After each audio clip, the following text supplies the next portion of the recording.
잘 오셨습니다. 네, 오늘 너무 오랜만에 다시 뵙는 반가운 얼굴들도 계시고, 네, 친구와 함께 예배당을 찾아준 귀한 얼굴도 있습니다. 예배 후에도 반갑게 인사 나눠주시길 바랍니다. 기도하겠습니다. 걸어가신 아버지 하나님, 귀한 말씀 허락하시니 감사합니다. 이 말씀 함께 나눌 때 성령께서 각 사람의 심령 가운데 내주하시고 조명하여 주셔서 말씀의 참뜻을 밝게 깨닫게 하시고, 말씀 속에서 우리에게 향하신 하나님의 뜻을 깨닫고 그 말씀대로 살아가기를 결단하며 말씀을 실천할 수 있는 용기와 지혜와 믿음 더하여 주옵소서. 예수 그리스도의 이름으로 기도합니다. 아멘. 할렐루야. 네, 오늘 우리 성가대의 찬양 너무 감사하고, 교회 생활을 한다는 것에 가장 좋은 여러 가지 유익이 있지만 그 중에 하나는 우리 지호가 어디 가서 앙모라는 단어를 들어보겠어요. 그치? 네. 주를 앙모하는 자. 앙모가 뭘까요? 추앙하고 사모한다. 추앙은 뭐고 사모는 또 뭐겠어요? 그렇게 계속 배워가는 거예요. 예. 어휘력이 더 풍성해질 거라고 저는 생각을 합니다. 그래서 교회 생활의 유익이 거기에 있고, 교회에서 언급되는, 성경에서 언급되는 단어라든가 이런 부분들을 알게 되고 또 공부하게 되면 그것도 큰 유익이 있을 거라고 생각합니다. 오늘 우리가 함께 나눈 역대상의 말씀은, 제가 작년에도 역대상하에 대한 말씀을 나누면서 드렸던 것을 여러분 기억하시라고 생각합니다. 역대상하는 열왕기 상하와 내용이 비슷하죠. 사무엘과 열왕기의 내용들이 역대상하에 나오는데 좀 다른 점이 있죠. 뭡니까? 북이스라엘 얘기가 빠지는 것이죠. 역대상하는 북이스라엘에 관한 얘기는 들어있지 않아요. 유대 왕조에 대한 얘기만 있죠. 왜 그럴까라고 한다면, 역대기는 바벨론 포로기에서 돌아온 이후에, 바벨론 포로기에서 돌아왔다는 건 뭡니까? 이미 북이스라엘은 없어졌다는 거예요. 이제는 유다만 남아있죠. 유다 왕국이 남유다가 멸망당하고 바벨론에 끌려갔다가 돌아온 이후에 쓰여진 게, 편집된 게 역대기다라는 것이에요. 그렇기 때문에 역대기의 목적은 뭘까요? 제가 지혜문학을 쭉 수요사경회 때도 그런 말씀드리는데 간단해요. 우리가 왜 망했을까? 왜 포로로 끌려갔을까? 포로에 돌아온 우리는 이제 어떻게 살아가야 할까에 대한 이야기가 바로 역대기에 잘 나와 있는 것이죠. 그래서 역대기에 보게 되면 열왕기와 내용이 거의 비슷하지만, 객관적인 역사적인 기록은 비슷하지만 분명히 편집자의, 저자의 목적을 우리가 이 말씀들을 통해 알 수가 있다는 것이죠. 그것은 무엇입니까? 이제는 우리가 하나님께 바른 예배를 드리며 하나님의 말씀에 순종하며 하나님의 뜻을 실천해 나가는 하나님의 부름받은 제사장 나라로 살아가리라 라는 것이 바로 역대기 상하에 나와 있는 내용이에요. 그래서 역대기의 말씀이 열왕기하고 똑같은 것 아니냐? 그럼 열왕기는 남유다와 북이스라엘에 관련된 그런 역사들이 쭉 나와 있다면, 역대기는 보다 의도적인 얘기들이 있다. 그래서 역대기에서 중요하게 여기는 왕이 누구겠어요? 다윗입니다. 하나님의 마음에 합한 사람, 하나님 보시기에 가장 모범적인 하나님의 사람. 그래서 다윗 이야기가 나오는데, 오늘 읽었던 말씀을 보게 되면 바로 다윗의 기도가 나오죠. 우리 10절 말씀 볼까요? 우리 10절만 읽어보겠습니다. 함께 읽습니다. 내가 블레셋 사람들을 치러 올라가리이까 주께서 그들을 내 손에 넘기시나니 여호와께서 아멘. 우리가 이 전쟁의 끝을 압니다. 이겼습니다. 그런데 끝이 아니에요. 우리 읽지는 않았지만 14절과 15절 말씀도 함께 봅니다. 시작. 다윗이 또 하나님께 묻자온대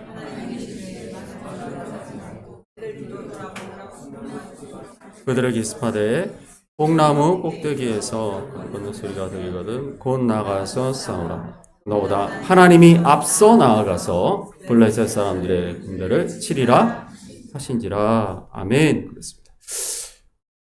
우리가 성경에서 다윗의 기도를 가장 많이 볼 수 있는 것은 어디냐면 시편입니다.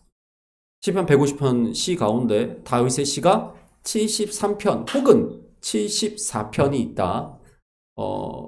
학자마다 조금 다르기 때문에 그런 건데, 그러니까 거의 150편 시편 중에 절반이 다윗이 지은 거예요. 그리고 대부분이 다윗이 지은 시죠. 그 안에는 하나님을 찬양하는 찬양시도 있지만 하나님께 탄원하는, 하나님 못 살겠습니다. 너무 힘듭니다. 죽을 것 같습니다. 이렇게 하나님께 매달리는 그런 내용들도 많이 있어요. 저 원수들을 제하여 주옵소서 부르짖는 다윗이, 제가 말씀드렸잖아요. 10대 후반에서 20대의 모든 시간을 광야에서, 아둘람 동굴에서 그야말로 돌베개를 베고 자면서 눈물을 흘리면서 그렇게 살았잖아요. 사울왕이 창칼을 들고 쫓아오고 도망다니면서 블레셋에 갔다가 또 죽을 고비를, 그러니까 온갖 고난을 당했던 그의 삶 가운데, 그리고 그 안에 또 뭐가 있냐면 나중에 왕이 되어서 가장 사랑했던 아들, 많은 아들 중에 가장 사랑했던 압살롬이 아버지를 죽이겠다고 반란을 일으켰을 때 맨발로, 이제 백발이 성성한데 젊은 시절 20대 시절을 광야에서 보냈던 그 눈물의 시간들을 다 잊고 이제 편하게 왕궁 침상에서 누워서 그렇게 살아가다가 그 사랑하던 아들이 이제 반란을 일으켜서 그 밤중에 도망갑니다. 맨발로 다시 요단강 넘어 광야로 도망갑니다. 도망가죠. 그때 지은 시들도 있어요. 그때 그가 하나님께 눈물로 아뢰는 그 시들도 시편에 많이 있습니다. 또 오늘 우리가 읽은 시를 보게 되면, 이 내용을 보게 되면 이 상황이 어떤 것입니까? 다윗이 온 이스라엘의 왕이 되었다라는 것을 누가 듣고? 블레셋이 듣고 쳐들어온 겁니다. 제가 예전에도 말씀드렸지만 알파와 오메가 되신 하나님의 역사가 하나님이 계획하신 대로, 목적하신 대로 이루어지는 것, 하나님이 바라시는 것은 그것이죠. 그래서 그것을 위해 누구를? 우리를 소명자, 동역자로 부르셔서 함께 동역해서 이 역사를 이루어 가시는데, 그렇다면 사탄의 역할은 무엇인가?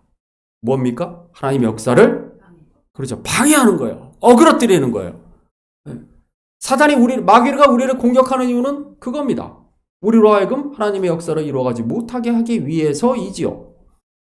다윗을 통하여 하나님께서 사울 왕조와 다윗, 이 두 왕조가 남유다와 북이스라엘처럼 나눠져 있던 그 상황에서 이제 다시 온 이스라엘 왕이 되었다 하니까 어떻게 됩니까? 그 나라를 치기 위해 블레셋을 통하여서 쳐들어왔다. 다윗은 하나님께 기도하죠. 하나님께 기도하였을 때, 오늘 이 14장 내용을 통해서 우리가 알 수 있는 것은, 이 14장, 역대상 14장을 통하여서 이 역대기를 기록한 이들이 다음 세대에, 특별히 이스라엘 유대 백성들에게 전하고자 했던 것은 무엇입니까? 하나님의 뜻을 먼저 아뢰고 하나님의 뜻 가운데 행하라. 그러면 어떻게 된다고요? 우리 15절에 그 말씀 있죠. 너보다 하나님이 앞서 나아가서 블레셋 군대를 치리라.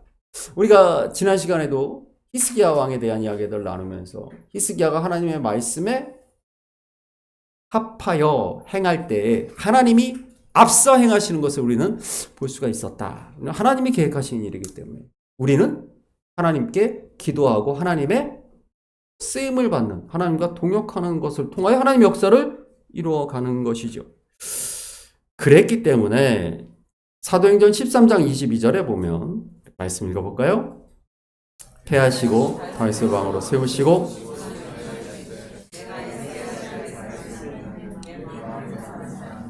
내 뜻을, 아멘. 다윗을 성경은 뭐라고 말합니까? 하나님의 마음에 합하다. 왜 그런 얘기를 합니까? 여기 말씀 보면 나오죠. 내 뜻을 다 이루는 사람이기 때문에 그렇다라는 거예요. 그러니까 여러분, 우리가 하나님의 마음에 합한 사람이 된다라는 건 뭐냐면 착한 일 하는 사람이 된다는 게 아니에요. 예배 열심히 나와서 신앙생활 열심히 하면 내가 하나님의 마음에 합한 사람이겠지가 아니고, 하나님이 나를 향하여 주신 소명이 있는데 내가 그것을 알아야 되는 거예요. 하나님의 뜻을 알고 그 뜻을 행하는 것이 하나님의 마음에 합한 거예요. 그걸 누가 그렇게 했다고요? 다윗이 그렇게 했습니다. 다윗을 또한 아까 제가 말씀드렸던 기도의 사람이라고 하는 시편의 내용을 한번 잠깐 볼게요. 65편, 시편 65편입니다. 1절부터 4절까지만 한번 읽어보겠습니다. 여러분 댁에 가셔서 한번 전체 시를 한번 읽어보시는 시간도 가지시길 바라요. 한번 읽어봅니다. 하나님이여 기다려오며 서원은 주께 미안하리이다. 기도를 들으시는 주, 모든 육체가 주께 나아오리이다. 주께서 택하시고 가까이 오게 하사 주의 뜰에 살게 하신 사람은 복이 있나이다. 하리이다. 아멘. 다윗은 이야기합니다. 기도를 들으시는 주여. 기도를 들으시는 주여. 그러니까 다윗에게 하나님은 기도를 들으시는 분이에요. 이 헬라어, 히브리어를 보게 되면 히브리어로 기도가 뭐냐면 테필라라고 합니다. 테필라. 네, 이거 프레어라고 하죠. 영어로는 그렇게 말합니다. 근데 이 테필라라는 이 말을 여러분 기억하시길 바라는데, 그 다음 보여주십시오. 네, 이 터필라 혹은 테필라라고 하는 이 말이 어디서 나온 말이냐면 팔랄이라는 동사에서 파생된 명사입니다. 이 팔랄이라는 것은 무슨 뜻이냐? 베다, 자르다 이런 의미를 갖고 있어요. 그러니까 기도가 베고, 자르고, 깨뜨리고, 파괴한다 이런 뜻을 갖고 있어요. 원래 의미가 그거라는 거예요. 그러니까 근데 이게 계속 발전을 하지요. 계속 발전을 하게 됩니다. 그 뜻이. 그런데 베다, 자르다 뭘로 베느냐? 그 앞에 3, 4절 말씀. 네, 고맙습니다. 보게 되면 이 기도의 배경은 무엇이냐면 주의 뜰, 주님의 성전, 하나님의 말씀이 선포되는 곳에서 드려지는 기도의 의미예요. 그러니까 무슨 말씀이냐면 기도는 자르는 것이고 베는 것이고 깨뜨리는 것이고 파괴하는 것인데 무엇으로 파괴하는가? 하나님의 말씀이라는 겁니다. 우리 이사야 45장 14절. 네. 14절입니다. 45절이 아니고 14절 하반절인데 읽어볼게요. 사슬에 매어 건너와서 내게 굴복하고 간구하기를 하나님이 내게 계시고 그 외에는 다른.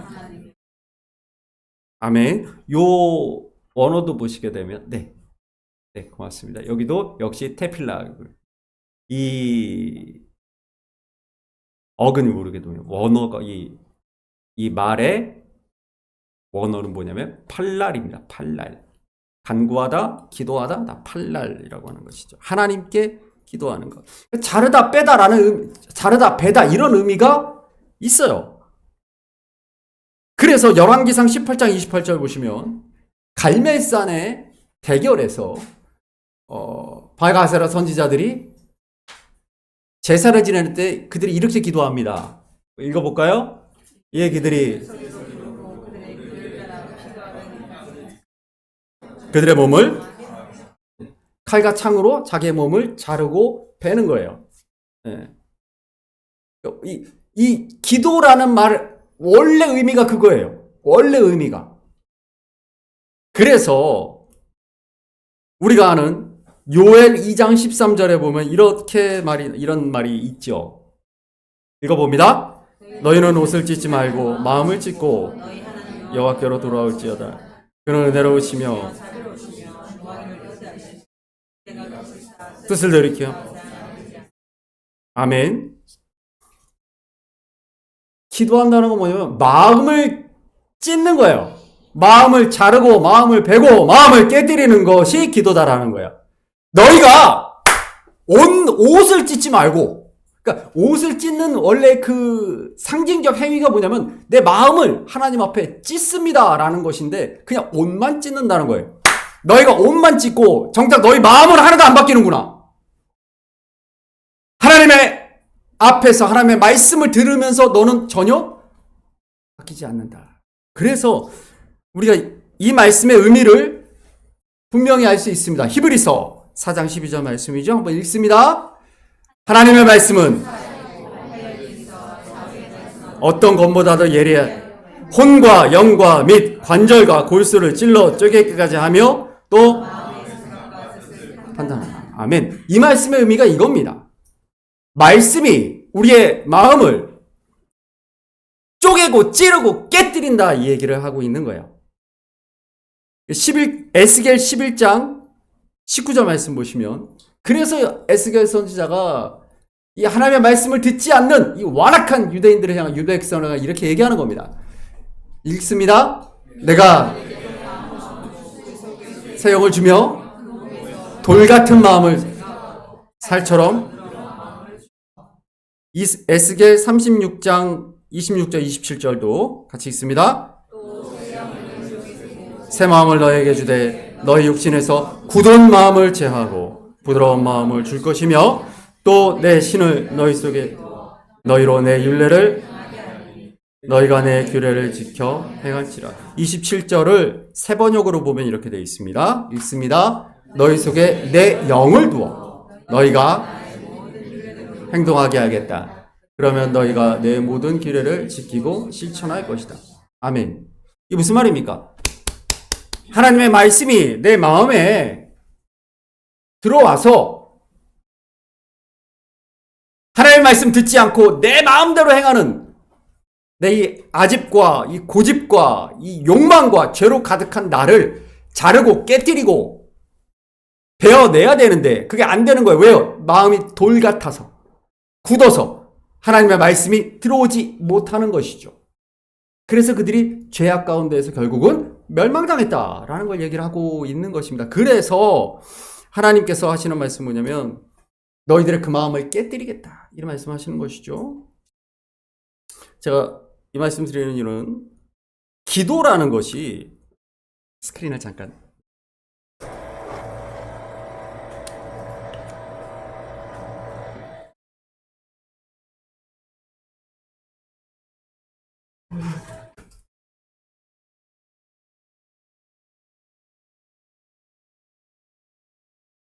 우리가 기도가 무엇인가에 대해서 성경적인 의미를 알아야 되는 이유가 뭐냐면, 제가 자주 그런 말씀드리지만 우리가 이미 알고 있는 우리의 문화 속에서 만들어진 말들, 그 단어를 가지고 우리가 성경을 이해하려고 하면 안 됩니다. 기도라는 것은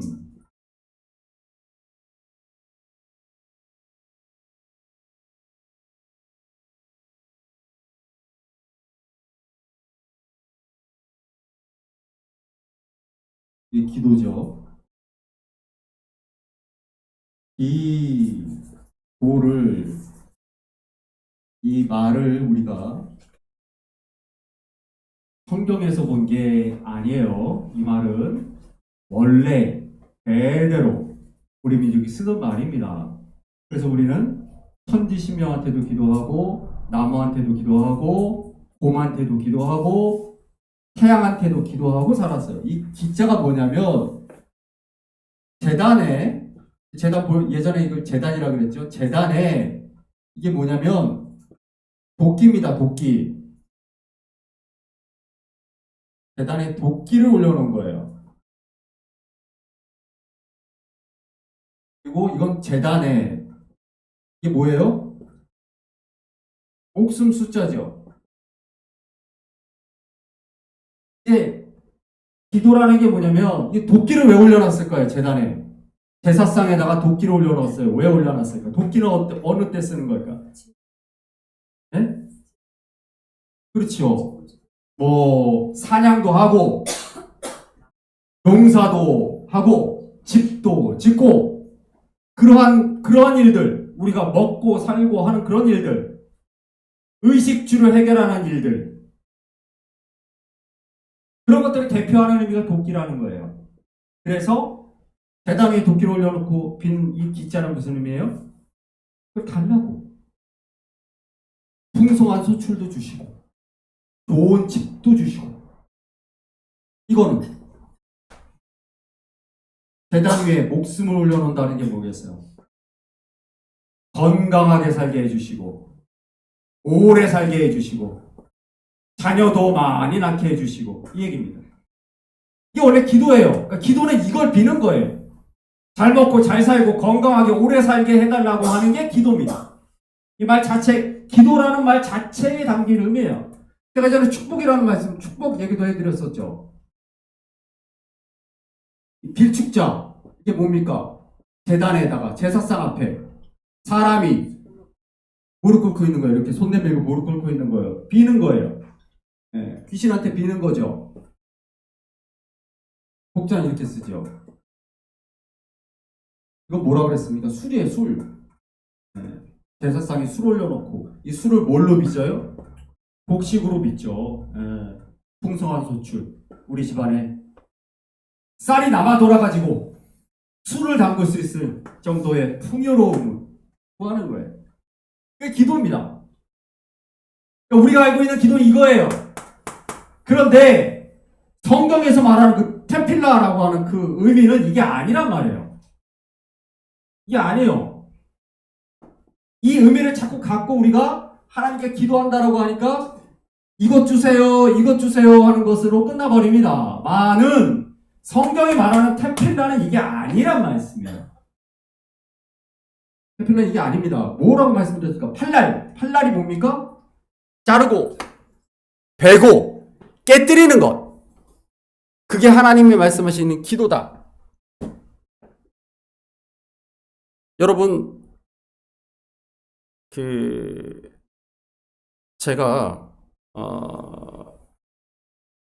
세대 통합 예배, 우리 온 세대 예배를 드리는 이유에 대해서 예전에도 여러 번 말씀드렸는데, 스크린을 좀.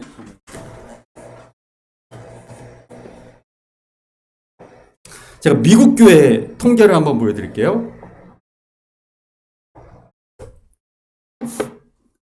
감사합니다. 네, 2000년대부터 미국 교회가 급속하게 하락을 합니다. 이게 무슨 얘기냐면요, 평균적인 교회의 예배 숫자입니다. 절반이에요. 네. 하지만 그보다 더 심각하게 많이 빠졌을 것이죠. 왜냐하면 2000년 이전부터 8, 90년대부터 하락하기 시작했기 때문에 그런 거죠. 미국 교회가 이렇게 하락할 것이다라고 예언했던 사람이 있어요. 70년대에 이미 그 얘기를 했던 사람이 있습니다. 누구냐면, 한번 보여주시면, 네, 존 웨스터포 3세입니다. 기독교 학자입니다. 근데 그가 이런 얘기를 했어요. 기독교 교육은 개인들이나 그룹들을 기독교적 삶의 스타일로 발전시키기 위한 신앙 공동체의 계획적이고 조직적이며 지속적인 노력이다. 이렇게 얘기를 합니다. 이게 무슨 얘기냐면, 기독교 교육은 공동체 안에서 이루어져야 된다는 얘기예요. 그리고 또 한 가지 뭐냐면, 기독교 교육한다라는 건 뭐냐면, 가장 중요한 학습의 부분들이 무의식적으로 이루어질 때가 많다. 이런 얘기를 합니다. 무의식적으로 이루어질 때가 많다. 그러니까 학습을 통해서 가르치고 그걸 학습을 통하여 우리가 얻을 수 있는 부분은 작고, 정말 중요한 건 무의식적으로 삶을 통해 얻어진다는 얘기죠. 다음 보여주시면, 지난번에도 보여드린 부끄러운 제 논문입니다. 제 논문 중에 제 논문에 제가 연구한 사람이 이 존 웨스터포 3세입니다. 여기 보면은 뭐라고 얘기를 하냐면, 그가 말하는 기독교육이란 삶은 보는, 그리고 삶의 스타일을 가지고 전달되고 양육되고 발전되는 사회화의 과정이다라고 이야기를 합니다. 웨스터포가 왜 이런 얘기를 하냐면, 성경에서 신앙이 어떻게 전수되는가에 대해서 연구한 거예요. 그리고 다른 사람으로부터 신앙에 대해 배워오지 못하는 사람은 신앙을 가지지 못한다고 주장한다. 하나님은 하나님의 사람을 통해 하나님의 역사를 이루어 가시는 거예요. 사람을 통해 이루어지는 겁니다. 신앙대로 살려고 하는 노력하는 신앙 공동체에서 양육하고 발전하는 것이다. 교회 현장에 참여함으로, 즉 어떤 학교와 같은 환경에서 학습되는 것이 아니라 관계를 맺고 있는 공동체에서 유기적으로 이루어지는 습득이다라고 이야기한다라는 거예요. 책 펴놓고 공부한다고 기독교인이 되는 게 아니다 얘기를 하고 있는 거예요. 무슨 말씀입니까? 우리 은서가 수영을 배우는데 책 펴놓고 수영을 배울 수 있을까? 아니야. 수영장에 들어가야 되겠지. 물에 들어가야 되겠지. 그래야 수영을 배울 수 있다는 얘기예요. 신앙은 책으로 가르치는 게 아니라 신앙 공동체 안에서 습득되는 것이다라고 말하는 거죠. 그 다음도 한번 보십시오. 그래서 이 이야기는 신정통주의의 신학에 대한 이야기를 하게 되는 것입니다. 왜 그런 얘기를 하냐면 이 자유주의 신학은 이라고 나오는데 자유주의 신학과 신정통주의 신학 이야기가 나오게 되는데 제가 신학 이야기를 잠깐 말씀드리자면 자유주의 신학이라는 거 뭐냐면 19세기 20세기에 영향을 미쳤던 자유주의 신학이라는 거 뭐냐면 예전엔 정통주의 신학이라는 게 있었죠. 그런데 그 신학의 그 신앙들이 무너져 내린 게 왜 무너져 내린 산업혁명을 통해서 과학이 발전하면서 성경에서 말하는 그런 이야기들 뭐 해가 멈추고 뭐 이런 게 과학적으로 말이 안 되네? 이렇게 얘기를 하기 시작한 겁니다. 18세기, 19세기 계몽주의를 거쳐가면서 그러면서 그때 뭐가 앞서게 됩니까? 과학이 발전합니다. 의료도 발전하고 교육도 발전하고 다 발전하면서 인간의 이성을 가장 앞세우게 되죠. 인간의 이성을 이야기하고 과학을 이야기하고 교육을 이야기합니다. 교육하면 사람이 바뀐다. 그 계몽주의죠. 그런 것들이 막 들어와요. 그러면서 이제 옛날 정통적인 신앙은 성경 중심의 신앙은 밀려나게 되는 것이죠.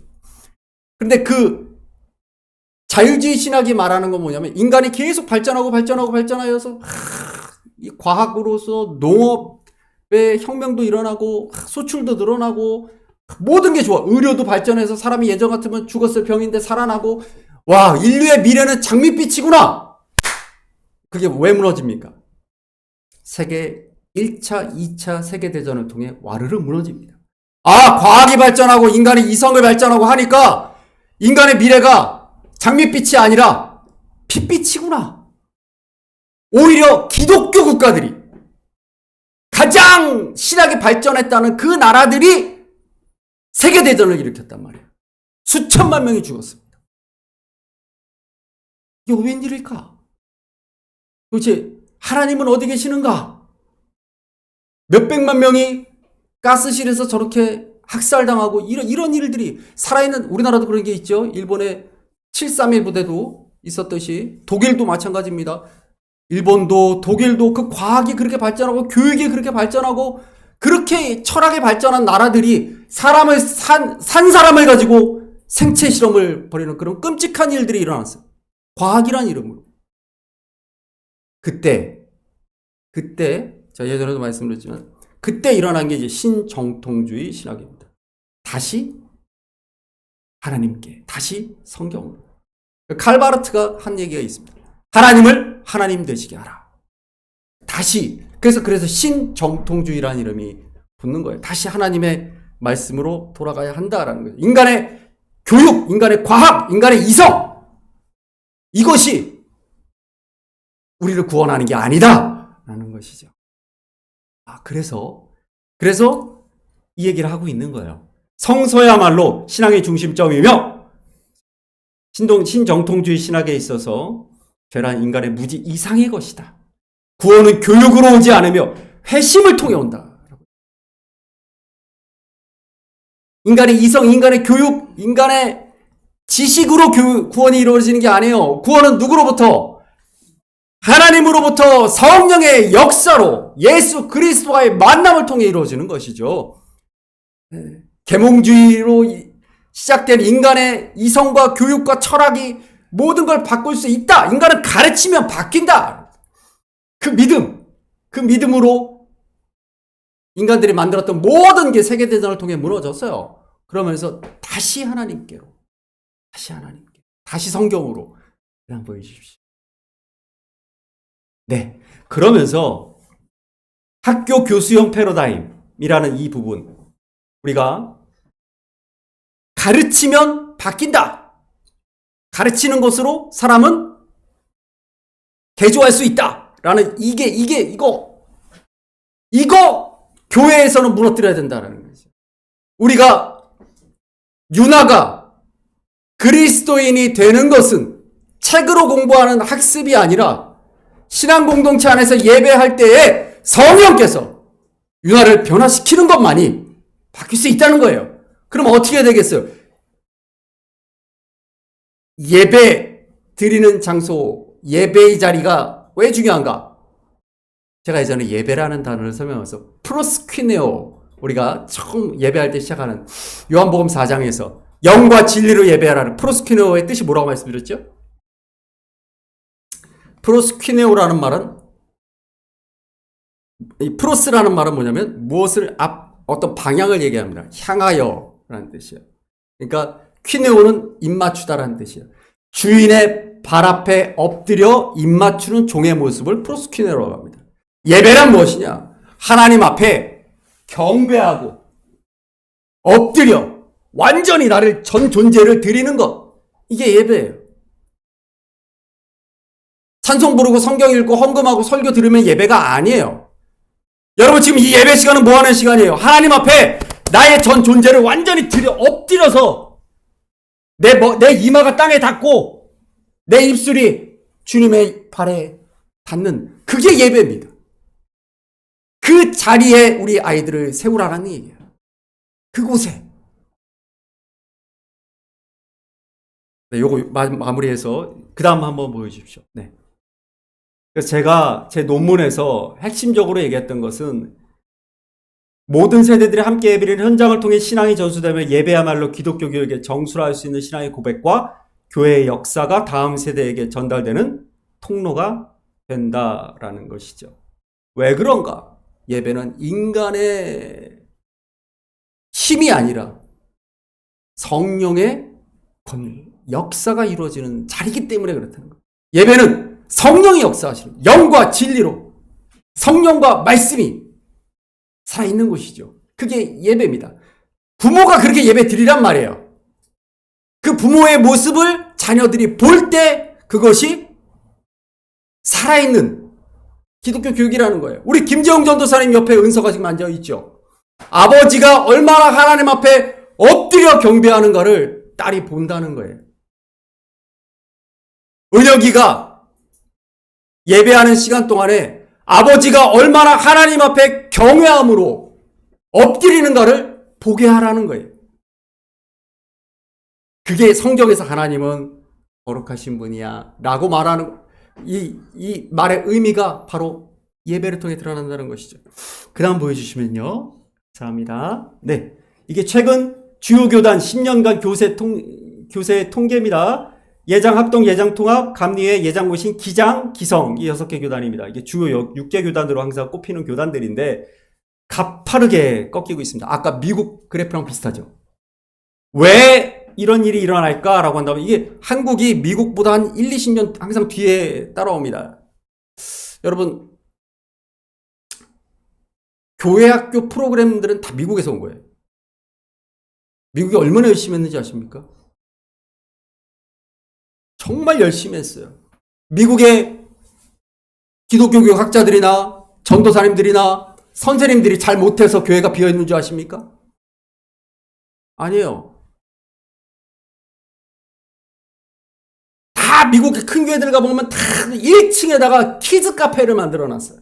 아이들이 거기서 막 놀이기구도 많고 막 너무 잘해놨어요. 너무 잘해놨어요. 지금 쓸 사람이 없어요.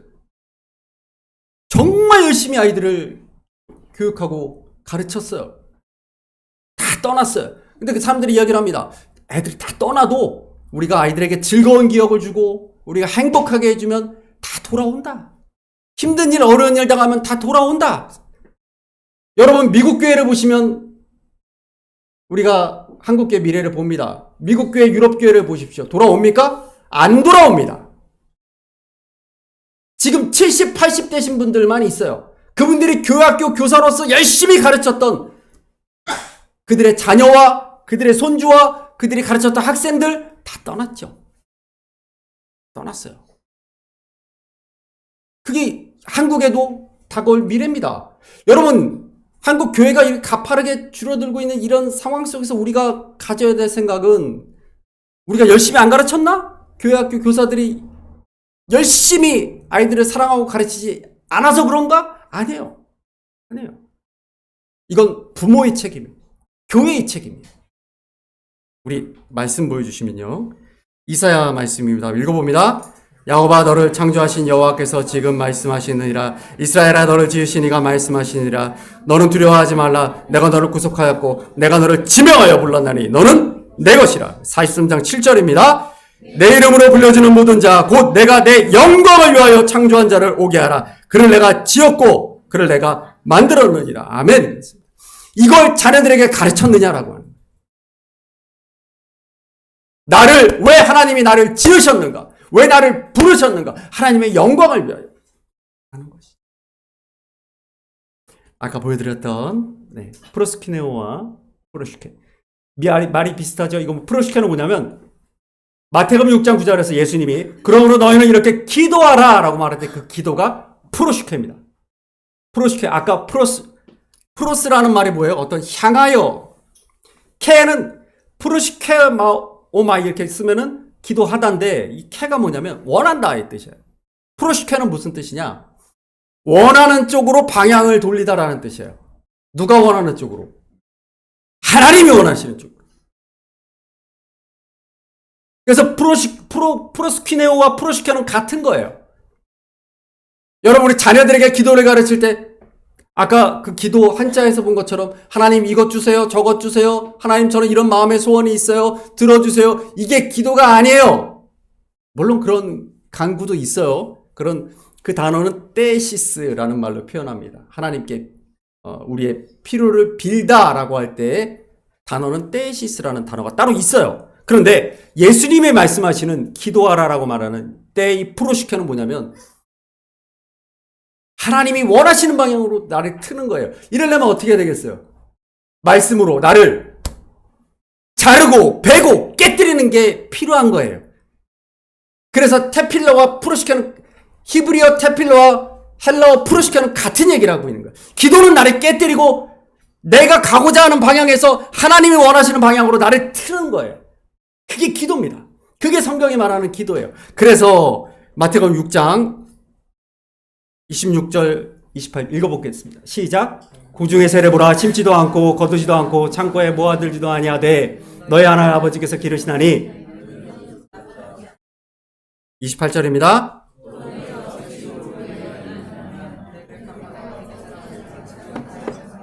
수고도 아니하고 길쌈도 아니하느니라. 31절. 그러므로 무엇을 먹을까 무엇을 마실까 무엇을 입을까 하지 말라. 32절.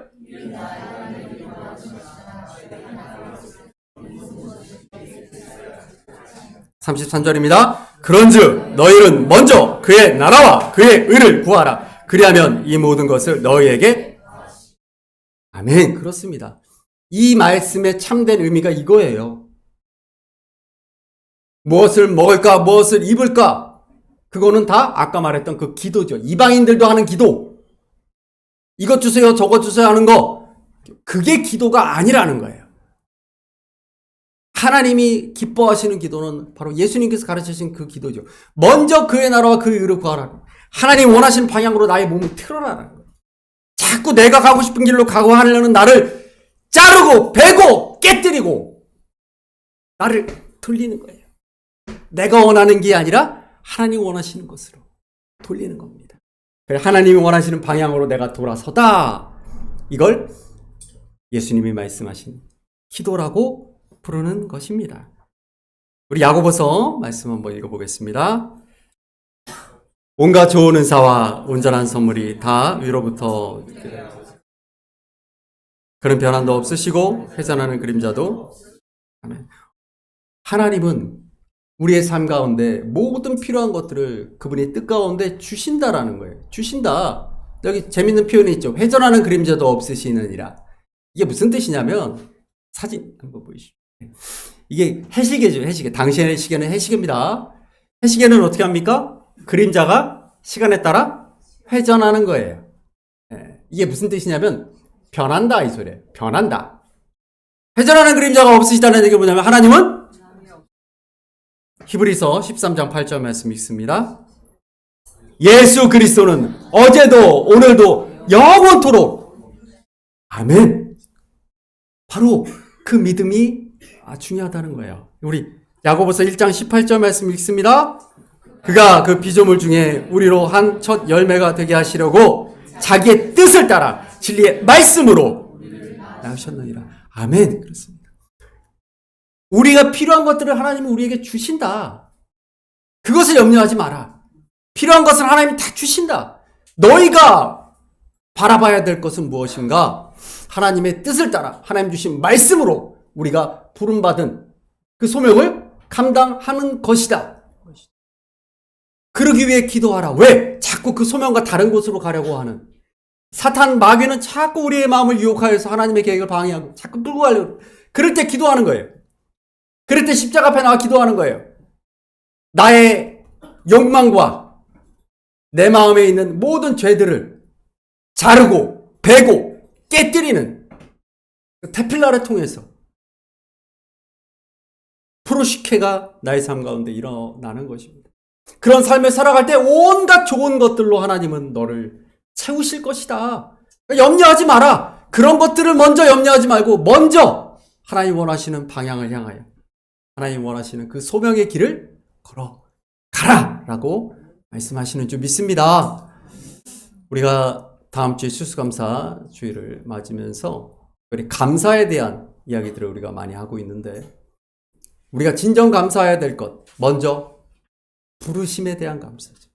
우리를 예수 그리스도의 십자가로 죄의 자리에서 소명자, 동역자의 자리로 부르셨고 오늘도 그분의 길을 걸을 수 있도록 우리에게 말씀을 주신다는 것이죠. 내 삶의 목적이 무엇이구나, 내가 뭘 위해 살아가고 있구나 라는 걸 우리가 깨닫는다는 것이죠. 그 놀라우신 은혜를 우리가 감사하면서 오늘도 우리가 하나님 앞에 나와 기도할 것은 말씀을 붙들고 주여 말씀대로 내가 살아갈 수 있도록 내 안에 끊임없이 내 마음대로 세상이 원하는 대로 육신의 정욕과 안목의 정욕과 이생의 자랑을 따라가고자 하는 이 마음들을 말씀으로 자르고 깨고 깨뜨리고 하나님의 뜻대로 하나님 원하시는 길로 나아가는 바로 그러한 저 여러분 되시기를 간절히 소망합니다. 이 시간에 여러분 주